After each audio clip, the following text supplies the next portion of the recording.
Hello students, I welcome you all on my YouTube channel. My name is Vishnu Gupta and we are learning biology here. That is more than a subject. Today is 3rd of June and most interesting topic is going on. ठीक है, इससे आपको बहुत ज़्यादा knowledge में मिलेगी और जो प्रेजेंट टाइम पे जो जिसने हमें बहुत ज़्यादा पूरी दुनिया को परेशान कर रखा है उसके बारे में थोड़ी सी नॉलेज पता लगेगी कि एक्चुअली वायरसेस क्या होते हैं और उनके क्या क्या कैरेक्टरिस्टिक होते हैं। तो yesterday we have discuss a lot of thing about viruses के बारे में कई सारी चीज़ें डिस्कस की थी, ठीक है, कैरेक्टरिस्टिक डिस्कस किए थे और उसी सीक्वेंस में वी आर गोइंग अहेड, ठीक है, and today we will complete that. आज हम उसको कंप्लीट कर लेंगे। तो let's see what are the topics of today. आज के टॉपिक्स क्या हैं, ठीक है। और वायरसेस के yesterday I told you about the characteristic of the viruses के कैरेक्टरिस्टिक बताए थे, ठीक है, और बहुत इंपॉर्टेंट पॉइंट बताया था कि कैसे वायरसेस हमारे बॉडी में एंटर करते हैं, ठीक है। और मैंने आपको बताया था कि वायरसेस क्या होते हैं, गेस्ट की तरह होते हैं। कैसे इनके बारे में पता लगा, टोबैको मोज़ाइक वायरस, फिर पास्टर DJ इवानोवस्की, ठीक है, ने इनको रिपोर्ट किया था कि यही वायरस जो होते हैं दे आर रिस्पॉन्सिबल, ठीक है, for the to cause the TMV, tobacco mosaic virus जो होते हैं they are the causative agent of the tobacco mosaic disease, ठीक है। तो इन्होंने ये बताया था, मैं एक चीज़ और बता दूं आपको, तो इन्होंने ये बताया था कि जो इन्फेक्टेड प्लांट का जो सैप होता है ना, ये ही reported that sap of infected plant filtered through the bacteria. जब इन्होंने उस प्लांट के जो सैप थे, मतलब क्योंकि उसमें वायरसेस भी थे, जब उसको फिल्टर किया through the bacteria proof filter मतलब जिसमें बैक्टीरिया ट्रैप हो जाता है, जब उससे फिल्टर किया तो देखा कि बैक्टीरिया तो रुक गए लेकिन वायरसेस निकल गए, मतलब वायरस सेपरेट हो गए। इसका मतलब हो गया कि जो वायरसेस होते हैं they are the smaller than the bacteria, ठीक है। तो yesterday we have discuss a lot of thing, I introduce you now today again I am giving a review. मैं इन कैरेक्टरिस्टिक एक बार रिव्यू दे दूं जल्दी से आपको। रेंज इसकी क्या होती है, न्यूक्लियोप्रोटीन समझ में आ गया ना, कि कोई भी वायरस है तो उसकी आउटर लेयर जो होती है वो क्या होती है, प्रोटीन होती है, और जो अंदर होता है वो क्या होता है, न्यूक्लिक एसिड, मतलब DNA या RNA होता है। दैट्स वाई वायरसेस को हम क्या बुला सकते हैं, न्यूक्लियोप्रोटीन्स।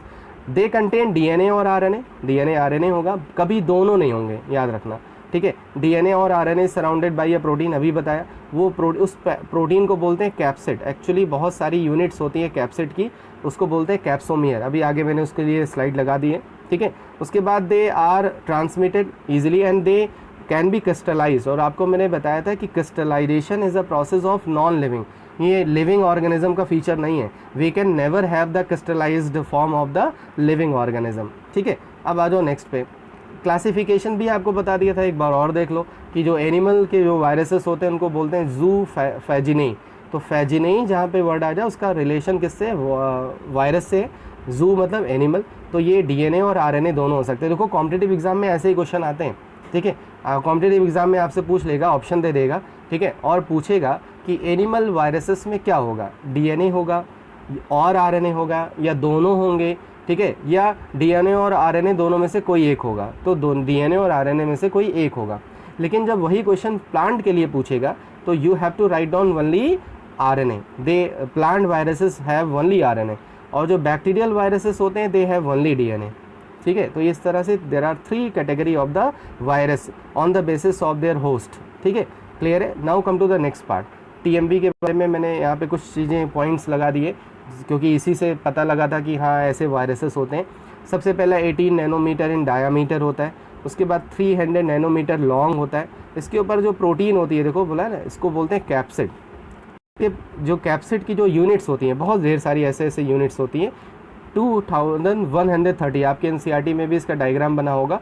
2130 यूनिट्स होती है जिनको बोलते हैं कैप्सोमियर, मतलब जो प्रोटीन की जो यूनिट्स होती हैं उन्हीं को बुलाते हैं हम कैप्सोमियर, ठीक है। और ये हेलिक्स के फॉर्म में होती हैं, ऐसे हेलिक्स के फॉर्म में होती हैं, ठीक है। और इनकी डायामीटर कितनी होती है, मतलब जो हेलिकल फॉर्म बनाते हैं इनकी डायामीटर कितनी होती है, 4 नैनोमीटर। तो आपकी बुक में देख लेना, जो TMV का जो डायग्राम बना है उसको देखना, उसी के बारे में मैंने यहाँ पे लिख रखा है कि TMV एक्चुअली क्या है, ठीक है, क्लियर है। अब नेक्स्ट पे आ जाओ। कुछ वायरसेस के बारे में मैंने एक्चुअली कुछ इंपॉर्टेंट फैक्ट्स लगा दिए। इन्फ्लुएंजा वायरस में क्या है कि measuring about 70 to 125 millimicrons, ठीक है। The particle can withstand at low temperature. देखो यही है कि जो इन्फ्लुएंजा है, ठीक है, मतलब जो फ्लू है, एक्चुअली इसी से क्या होती है, फ्लू वायरस है इन्फ्लुएंजा, ठीक है। तो ये लो टेम्परेचर पे भी विदस्टैंड कर सकता है, रह सकता है, ठीक है। और इसके जो सिम्टम्स हैं वो देखो, इन्फेक्शन, फीवर है, स्नीजिंग है, कफ है, usually multiply in respiratory tract, ठीक है। तो ये जो सार्स टाइप के जो वायरस होते हैं इससे मिलते जुलते हैं, ठीक है। आपको पता है ना, सार्स मतलब सीवियर एक्यूट रेस्पिरेटरी सिंड्रोम, ठीक है। तो ये जो कोविड-19 वायरस है, कोविड-19 जो डिजीज़ है, एक्चुअली वो किस टाइप के वायरस हैं? सार्स वायरस हैं, ठीक है, क्योंकि वो रेस्पिरेटरी ट्रैक्ट को इन्फेक्ट कर रहे हैं। उसके बाद एक और है virus, that is bacteriophage. Bacteriophage मैंने आपको बताया था ना कि the viruses those infect the bacteria, ऐसे वायरस जो बैक्टीरिया को इन्फेक्ट करते हैं, those are known as bacteriophage. क्योंकि कभी कभी ये नाम जब स्टूडेंट सुनते हैं तो उनको लगता है तो बैक्टीरिया है, नहीं, ये वायरस है दैट इन्फेक्ट द बैक्टीरिया, और mostly it infect the intestinal bacteria. हमारे इंटेस्टाइन में एक बैक्टीरिया रहता है जिसका नाम है एस्केरिकिया कोलाई, इसको शॉर्ट फॉर्म में ई कोलाई बोलते हैं, ई कोलाई, ठीक है। ये इसको इन्फेक्ट करता है and this contain double standard DNA. याद रखना, ये कभी आरएनए नहीं होगा इसके पास, हमेशा डीएनए होगा, और इसकी जो लेंथ होती है वो 50 माइक्रोमीटर होती है। ये माइक्रो इस तरह से लिख लेना, ठीक है। तो ये बैक्टीरियोफेज के बारे में, इसका मैंने एक फिगर भी लगा दिया है, देखो ये बैक्टीरियोफेज का स्ट्रक्चर है। इसमें एक हेड पार्ट होता है, एक कॉलर होता है, टेल होता है, और ये इस तरह से लेग्स टाइप के स्ट्रक्चर्स होते हैं। तो ये एकदम टैडपोल की तरह दिखता है, ठीक है। अब देखो हेड पार्ट में क्या होता है? जीनोम होता है, और ये पूरी लेयर, इसके जो कवरिंग होती है वो प्रोटीन की होती है, ठीक है। That's why it sounds like as a virus. तुम्हें पता है वायरस न्यूक्लियो प्रोटीन होते हैं, मतलब ये उनके बॉडी के ऊपर प्रोटीन होगी और अंदर क्या होगा? जेनेटिक मटेरियल होगा। क्लियर है, ठीक है। तो ये 3 टाइप के वायरसेस मैंने आपको बता दिए कि ऐसे ऐसे वायरसेस होते हैं, ठीक है। जैसे मैंने आपको पहला क्या बताया, tobacco mosaic virus, second influenza virus, और थर्ड है बैक्टीरियोफेज। ऐसे बहुत सारे वायरसेस हैं, ठीक है, जिनके बारे में है, लेकिन मैंने इन तीनों वायरसेस को थोड़ा इंपॉर्टेंट थे इसलिए यहाँ पे पेस्ट कर दिया। Otherwise you can get to know about a lot of virus. जैसे मैंने आपको स्टार्टिंग में ही बताया था कि you have to you can prepare a very good project on the coronavirus, ठीक है। इस समय बहुत सारे इन्फॉर्मेशन आ रही है न्यूज़पेपर में, मीडिया में। You can collect those information and you can just prepare one project. एक प्रोजेक्ट आप कलेक्ट कर सकते हो, प्रिपेयर कर सकते हो। That will be very good, that will enhance your knowledge, जो आपकी नॉलेज को काफ़ी एनहेंस करेगा, ठीक है। तो ये था कुछ वायरसेस के बारे में, और ये मैंने आपको पिक्चर भी शो कर दी कि जो बैक्टीरियोफेज होते हैं, how they do look like, कैसे दिखते हैं? टैडपोल की तरह दिखते हैं, ठीक है। तो अलग अलग वायरसेस का अलग अलग होता है। जैसे आप जब कोरोना वायरस आजकल देख रहे होगे तो ऐसे बन के आता है और उसमें ऐसे ऐसे बने रहते हैं, इस तरह से ना, ऐसे ऐसे बना रहता है ना, एंटीना जैसे। तो एक्चुअली ये प्रोटीन की स्पाइक्स होती हैं, इसी प्रोटीन के स्पाइक से ये जो है सेल से क्या हो जाती हैं? अटैच हो जाती हैं, ठीक है। क्लियर है। अब देखो साइनोफेज, साइनोफेज भी टाइप के वायरस होते हैं। साइनो मतलब आ गया, मतलब cyanobacteria. These viruses are parasites on the blue green algae. Cyanobacteria पढ़ा है ना आपने, उसी साइनो बैक्टीरिया से क्या बना? साइनोफेजेस। तो साइनोफेजेस ऐसे वायरसेस होते हैं जो ब्लू ग्रीन एल्गी मतलब साइनो बैक्टीरिया पे पैरासाइट्स होते हैं, ठीक है। माइकोफेज देखो, जहाँ पे भी माइको वर्ड आ जाए, ठीक है। आप एक पाउडर आजकल लगा रहे होगे माइकोडर्म, तो माइको का मतलब फंगस से है। आप उस पाउडर को इसीलिए यूज़ कर रहे हो या यूज़ करोगे क्योंकि वो फंगस को क्या करता है? इरेडिकेट करता है, आपके बॉडी में जो फंगस इन्फेक्शन होता है उसको रोकता है, ठीक है। तो यहाँ पे क्या है कि माइकोफेज का मतलब क्या हो गया? The viruses those attack on the fungi. ऐसे वायरसेस जो फंजाई पे अटैक करते हैं उनको बुलाते हैं माइकोफेज। देखो जहाँ पे भी आज के बाद ध्यान रखना, जहाँ पे DS लिखा हो उसका मतलब होता है डबल स्टैंडर्ड, ठीक है। जैसे यहाँ पे भी, यहाँ पे पूरा फुल फॉर्म लिख रखा है डबल स्टैंडर्ड, लेकिन यहाँ पे DS लिख रखा है, तो DS का मतलब वायरसेस के केस में या DNA के केस में क्या होगा? डबल स्टैंडर्ड, ठीक है। तो डबल स्टैंडर्ड RNA होता है इनके पास, मैक्रोफेज के पास, ठीक है, माइकोफेज के पास। क्लियर है। अब आ जाओ और कुछ टाइप्स के बारे में, अदर टाइप्स ऑफ वायरसेस, ठीक है। पहले मैं थोड़ा सा वायरसेस के थोड़ा सा और एक चीज़ बता दूं कि वायरस इतने ज़्यादा डेंजरस क्यों होते हैं, ठीक है। एक तो देखो वायरस के पास केवल 2 पार्ट होते हैं, एक तो होता है प्रोटीन कोट और दूसरा क्या होता है? RNA और DNA। अब देखो DNA है तब भी कुछ ठीक है, लेकिन जो RNA है ना, वो एक ऐसा न्यूक्लिक मटेरियल है दैट म्यूटेट वेरी फास्ट, बहुत जल्दी म्यूटेट करता है RNA, and when it mutate very fast that's why we are not able to prepare, मतलब easily we can not prepare any vaccine for them. जल्दी से इनके लिए वैक्सीन हम प्रिपेयर नहीं कर पाते। जैसे आपको पता होगा, there is no vaccine for the AIDS. AIDS एक क्या होती है? डिजीज़ होती है, ठीक है। It also caused by a virus, ये भी एक वायरस से होती है। उस वायरस का नाम क्या होता है? Human immunodeficiency virus. And you know that there is no cure of this disease. इस डिजीज़ का कोई क्योर है ही नहीं, इसकी कोई वैक्सीन भी अवेलेबल नहीं है। क्यों? क्योंकि इसके जो वायरस है ना, वो म्यूटेट बहुत जल्दी करते हैं, ठीक है। और जब म्यूटेशन इनमें बहुत ज़्यादा हो रहा है, क्योंकि म्यूटेशन का मतलब हो गया इनके जो जेनेटिक कॉन्स्टिट्यूएंट है उसको बहुत चेंज करते रहते हैं, उनकी जो कोडिंग है वो चेंज करते रहते हैं। जब कोडिंग चेंज करते रहते हैं, ठीक है, तो इसीलिए that's why it is not easy to prepare the vaccine for them. उनके लिए हम वैक्सीन प्रिपेयर नहीं कर सकते क्योंकि उनमें म्यूटेशन बहुत ज़्यादा होता है। तो पहला एक फैक्टर ये है कि इतने ज़्यादा खतरनाक क्यों है, क्योंकि इनमें क्या होता है, म्यूटेशन होता है बहुत ज़्यादा। सेकेंड ये क्या करते हैं कि हमारी जो सेलुलर मशीनरी है उसी को यूज़ कर लेते हैं, सेलुलर मशीनरी को ही यूज़ कर लेते हैं। ये आपको मैंने बताया था कि the viruses use the cellular machinery of the host, ठीक है। That's why it is very difficult to eliminate them. उनको एलिमिनेट करना, उनको कॉम्बैट करना बहुत डिफ़िकल्ट हो जाता है, ठीक है। ये दो रीज़न हो गए, एक तो म्यूटेशन हो रहा है, दूसरा क्या हो रहा है कि ये सेलुलर जो मशीनरी है उसको यूज़ करते हैं होस्ट की, समझ में आया, ठीक है। तो ये इनके अंदर ऐसे बहुत सारे पार्ट्स नहीं होते जिनकी वजह से ये बहुत ज़्यादा प्रोमिनेंट होते हों। तो ये बहुत सिंपल, अल्ट्रा माइक्रोस्कोपिक, बहुत प्रिमिटिव टाइप के माइक्रो ऑर्गेनिजम्स होते हैं, ठीक है। That's why they are very dangerous, इसीलिए बहुत ज़्यादा ये डेंजरस हैं, ठीक है। अब देखो कोई भी सेल में कभी कभी ऐसा होता है कि कुछ वायरस इंटर होते हैं तो वो सेल के अंदर इंटर हो जाते हैं, कभी कभी ये सेल के अंदर इंटर नहीं होते, मतलब सेल के न्यूक्लिक मटेरियल डीएनए के साथ इनकॉर्पोरेट हो जाते हैं, ठीक है। जब आप 12th में एड्स के बारे में पढ़ोगे तो आपको पता लगेगा कि जो HIV वायरस होता है, ठीक है, वो सेल के अंदर एंटर हो जाता है और सेल में जो DNA होता है, मतलब जो क्रोमोसोम्स होता है, उसके साथ वायरस अटैच हो जाता है। अब देखो इतनी कॉम्प्लेक्सिटी है, ठीक है, कि जो हमारा जो जीनोम है, मतलब हमारा खुद का जो DNA है, उसके साथ वायरसेस क्या हो गए, अटैच हो गए। अब मान लो ये हमारा खुद का DNA है ये, और जो वायरस हैं वो इसके साथ अटैच हो गए, लो ये इसके साथ अटैच हो गए। अब जब ये अपनी फंक्शनिंग करेगा तो वायरस भी अपनी फंक्शनिंग करेगा, इसके साथ वायरस भी क्या करेगा, रेप्लिकेट करेगा। मतलब वायरस का जो मल्टीप्लिकेशन होता है हमारे बॉडी में, तो वायरस तो खुद से मल्टीप्लाई तो कर नहीं सकते, तो वो क्या करते हैं, अपने जीनोम को हमारे जीनोम के साथ क्या कर लेते हैं, अटैच कर लेते हैं, उनके साथ इनकॉर्पोरेट हो जाते हैं। और जब इनकॉर्पोरेट हो जाते हैं तो हमारी ही सेल वायरस की फैक्ट्री की तरह बिहेव करने लगती है।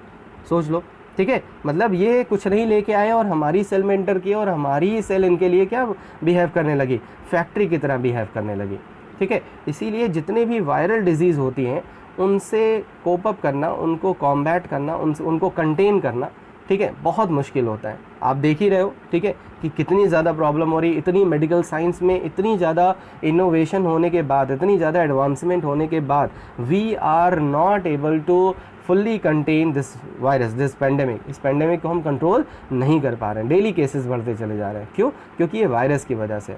अभी यही डिजीज़ अगर बैक्टीरिया की वजह से होती ना, अब तक तो हम लोग जीत गए होते, ठीक है, लेकिन ये वायरस की वजह से है। That's why it is a very problematic disease, ठीक है। तो वायरसेस क्यों इतने डेंजरस होते हैं, आई थिंक क्लियर हो गया होगा। और कोई डाउट होगा और कोई अदर क्वेश्चन होगा तो ज़रूर पूछना, ठीक है। देखो वायरसेस की कैटेगरी अलग अलग होती है। एक तो होते हैं वायरॉइड्स, ठीक है। अब देखो मैं तुम्हें फार्मूला बता दूं, जैसे वायरस है, ठीक है, वायरस के पास क्या होता है, प्रोटीन कोड भी है और जेनेटिक मटेरियल है।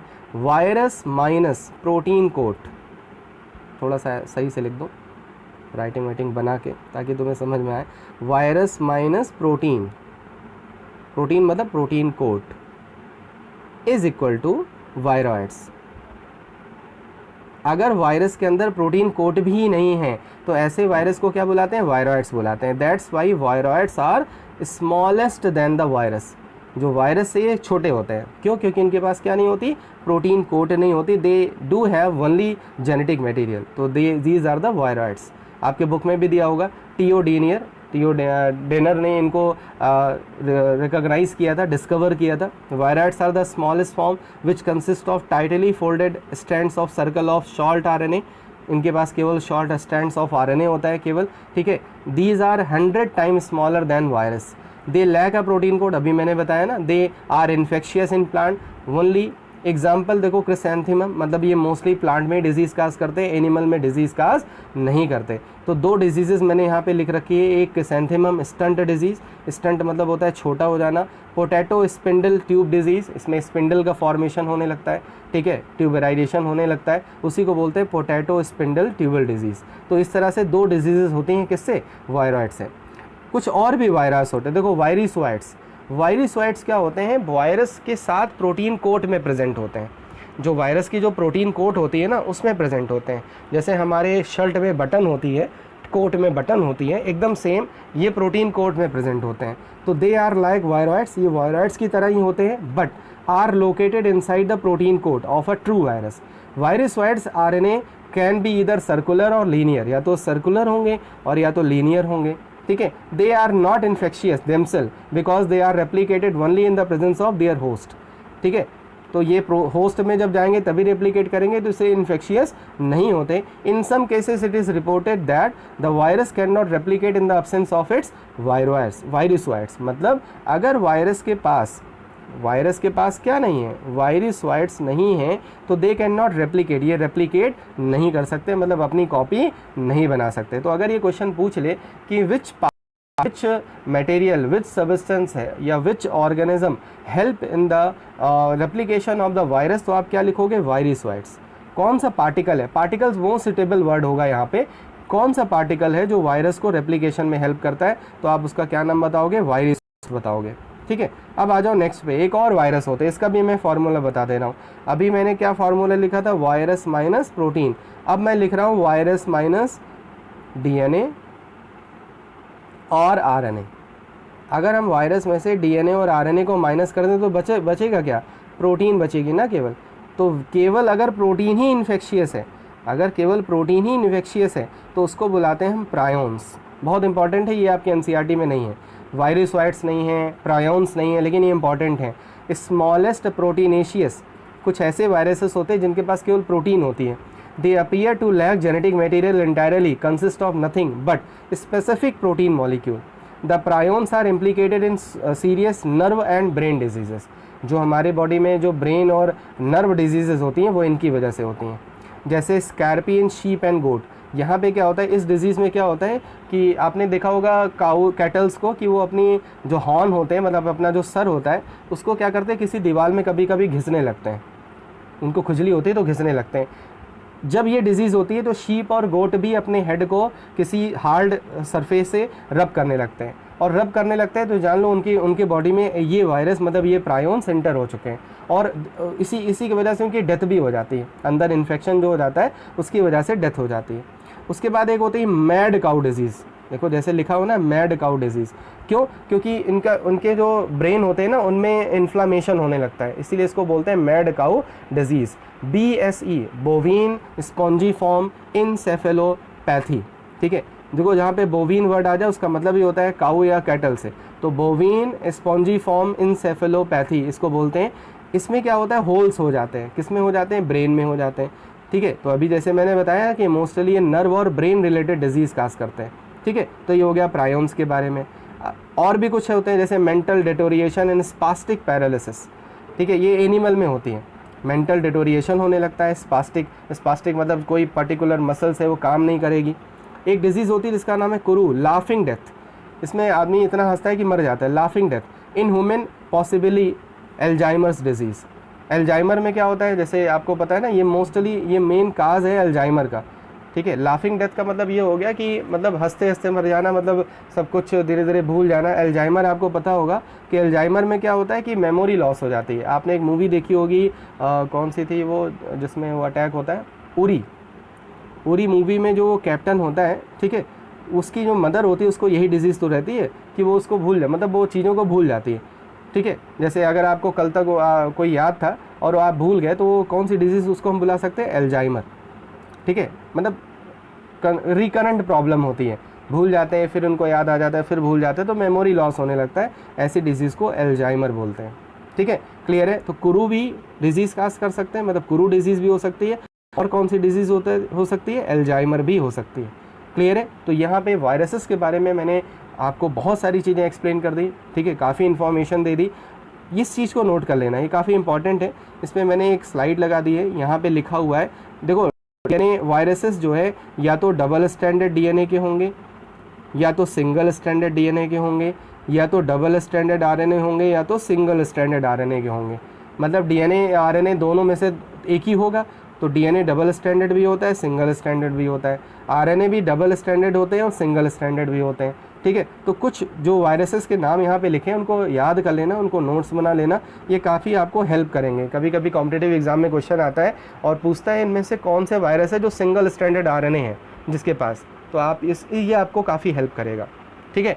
So the virus part is completed now and we learn a lot of thing and biological classification is also completed. जो biological classification है that was the second chapter, that is also completed. And I request you all that if your brother, sister, relatives, friends are going to give the NEET exam, please prefer मतलब उनको recommend करो इन इस lectures को। मैंने मतलब मेरा कोई lucrative मतलब वो नहीं है इसमें, मेरा कोई ऐसा कोई बेनिफिट नहीं है, लेकिन उनके लिए काफ़ी बेनिफिशियल रहेगा बिकॉज इट विल मतलब this on this platform they can revise well, बहुत सारी चीज़ें रिवाइज कर सकते हैं, पढ़ सकते हैं, हो सकता है उनमें से कुछ क्वेश्चंस नीट एग्ज़ाम में आ ही जाए, ठीक है। और अगर 2 क्वेश्चन भी आ गए तो मेरा जो ये हार्ड वर्क है ये फ्रूटफुल हो जाएगा, ठीक है, क्लियर है। So I am completing this session now. Stay at your home, stay safe. Jai Hind, Jai Bharat, and please press the like button. Goodbye.